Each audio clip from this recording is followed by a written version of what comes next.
Hey guys, Mark here from Ratings.com, and today we're comparing the JBL Free to the Jabra Elite 65T. They're both mid-range, truly wireless in-ears with unique designs that set them apart from the competition. But how do they stack up? And do they bring anything new to the table? Are you better off with one of the other truly wireless headphones that we've tested, like the Jaybird Run or the Samsung Gear Icon X? Well, in this review, we will compare the design, sound quality, and isolation, which you'll get to hear for yourself later on in the video, as well as the active features. But as always, let's start with what's in the box.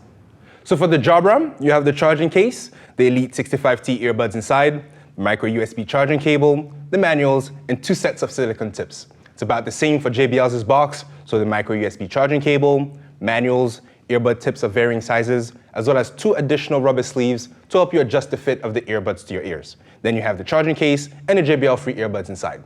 And that's pretty much it. Now let's get the boxes out of the way and start comparing the design. For the build quality, the JBL is slightly better than the Jabra's, mostly because of their charging case. The Jabra's earbuds have the more premium design. They're a little larger, with a unique shape that's meant to fit the contours of your ears without needing any additional stability fins or sleeves. They also have this two-tone finish that's a bit reminiscent of old-school Bluetooth headsets, since once in your ears, the mics protrude out a little bit. The JBL, on the other hand, have a thinner form factor that's equally as dense as the Jabra, but the machine finish on the JBL's earbuds feels a bit cheaper overall. The biggest issue with the build quality, however, is with the Jabra's charging case. It's compact and will easily fit into your pockets, but the lid is loose and easily pops open at the slightest impact. There's also no magnets to keep the earbuds in place, so they will tumble out and may get lost or damaged. The JBLs do not have this issue. Granted, they have a slightly larger case, but it's sturdy and protects the earbuds well from impacts with a see-through lid so that you can see the charging status of the earbuds, which is a nice touch. As for comfort, the JBL are a bit better than the Jabra since the earbuds are not as bulky. They both have an in-ear fit, but the JBL come with 2 additional rubber sleeves and 3 tips, so you can adjust a little for different ear shapes and sizes. Whereas the Jabra have a one-size-fits-all design that will work for some, but it's not as comfortable for everyone, especially if you have smaller ears. As for the control scheme, here the Jabra are a bit better than the JBL, especially since they provide volume controls and the JBLs do not. On the right earbud, you have the multifunction button for play, pause, and call management that also triggers voice assistant depending on the OS. So Siri for iOS or Google Assistants for Android, but they also work with Alexa, so you can use them to control your Amazon Echo speaker. On the left earbud, you have a volume rocker that also controls track skipping if you press and hold. The right button of the rocker turns the volume up and skips tracks, and the left brings the volume down and rewinds. It's a bit confusing at first, but once you get the hang of it, it's actually pretty easy to use. The JBL, on the other hand, are a lot more intuitive, but do not provide volume controls, which is disappointing. The right earbud plays and pauses tracks, and also triggers voice assistant when you double tap. The left earbud controls track skipping, so press 1 to skip and twice to rewind. Unfortunately, you will have to pull out your phone every time you want to change the volume level, which can get a bit annoying if you're running or working out. So overall, the JBL are more comfortable than the Jabra and have the better, sturdier charging case, but the Jabra's earbuds feel a bit more high-end and provide volume controls. However, the one-size-fits-all design might be a bit uncomfortable for some. And that's pretty much it for design. Now let's compare the sound quality and isolation with Sam.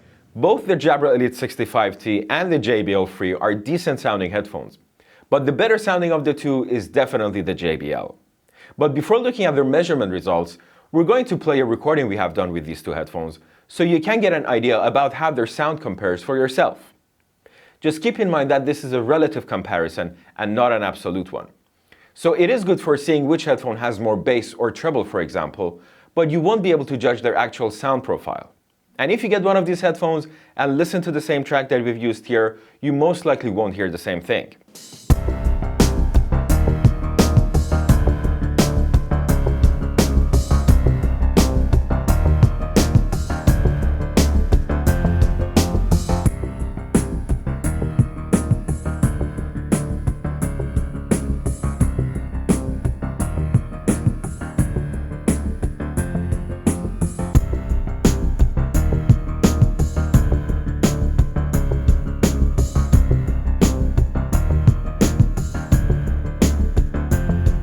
The frequency response graph shows that the Jabra lacks a bit of sub-bass and has too much energy around 200 Hz.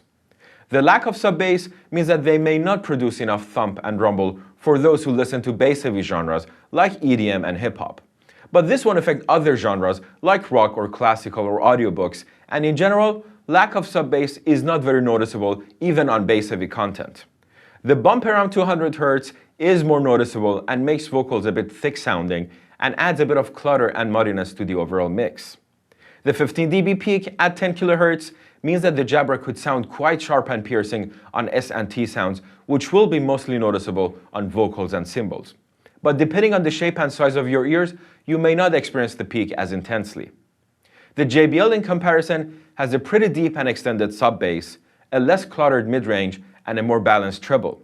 In fact, the JBL is one of the better sounding in-ears we have measured so far. Now for isolation and leakage, we have also recorded a comparison, which we're going to play now. First up is isolation.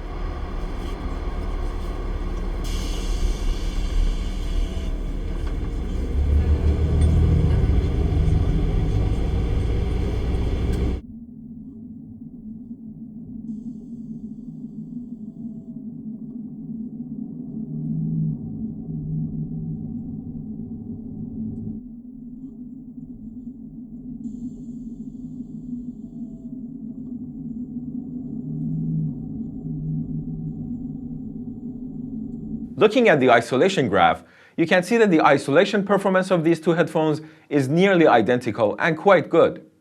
This is especially impressive since neither of these in-ears are active noise cancelling and they achieve this level of isolation passively. The 10 dB or so isolation in the bass range reduces the rumble of airplane and bus engines a decent amount, and the 20 and 40 dB of isolation in the mid and treble ranges respectively blocks out a lot of speech and sharp noises. Now let's listen to the leakage recording.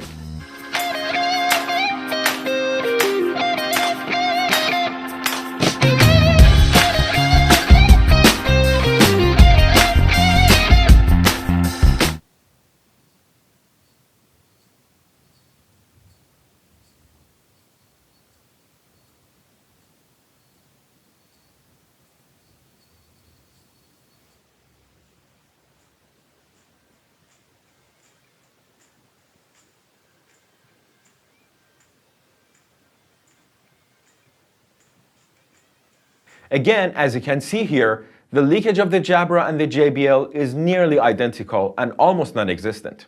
So unless you're in a very small and quiet environment and are blasting your music, there is no need to worry about disturbing those around you with what you're listening to.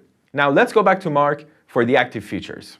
Latency-wise, the Jabra perform a lot better than the JBL, although they both have a bit too much latency to be suitable for watching movies or for gaming. The Jabra have about 224 milliseconds of latency, whereas the JBL 375. It should be fine if you're primarily using them to listen to music or to your podcast while you're commuting or working out, but since they have no other connection options or wired mode, they'll be a poor choice for watching a lot of video content. As for the wireless range, here again, the Jabra perform a bit better than the JBLs at 39 feet when obstructed, compared to 30 feet. They also do better in direct line of sight. The Jabras are also Bluetooth 5.0 capable headphones, which is supposed to have a much greater range, but unfortunately, our test bench only supports up to Bluetooth 4.2 for now, so the review will be updated once we implement Bluetooth 5 into our testing procedure. For their battery life, the JBLs come out on top. They have about 3.1 hours of continuous playback on average, with 5 additional charges in the case, for a total of roughly 19 hours. The Jabras, on the other hand, last a bit longer when used continuously at 5 hours, but only have 2 additional charges in the case, for a total of 15 hours. They should both last you long enough for a full day's use, but you may have to take a few breaks during your listening session, especially if you're a heavy user. As for app support, the JBLs do not have one, so the Jabras win by default, but the app does offer a good amount of customization options. You get a 5-band equalizer, hear through modes and presets, as well as side tone options, so you can hear your own voice during calls. You don't get auto-off timer settings, which is not ideal, but overall the app enhances your experience with the Jabra and feels lacking on the JBL. It may even be a deciding factor for some listeners, especially if you like to tweak the sound of your headphones to match what you're listening to. One last thing, we also noticed that the JBL had quite a few connection issues, which would often cause the left earbud to cut out regardless of range from the Bluetooth source. It was sporadic and unreproducible at times, but it may be a deal breaker for a lot of listeners. So in the end, which one would be the best for you? Well, we would recommend the Jabra Elite 65T over the JBL Free. They have a more consistent wireless connection, better controls with volume buttons, and a good app that adds a lot of customization options. They're a good choice for sports and commuting, but their unique design won't be for everyone. However, if you want the better sounding and more comfortable of the headsets, then the JBL Free are a good, slightly cheaper alternative. They have a longer battery life overall. They're also good for sports and commuting, but they have no app support, and the Bluetooth connection is a bit spotty and unreliable, which may be a deal breaker for some. And that's pretty much it. You can check out all the measurements on our website. And if you like this video, subscribe to our channel or become a contributor. Also, we're currently hiring in our offices in Montreal for various positions. So if you want to help people find the best products for their needs, have a look at our careers page on our website. Thank you for watching. See you next time.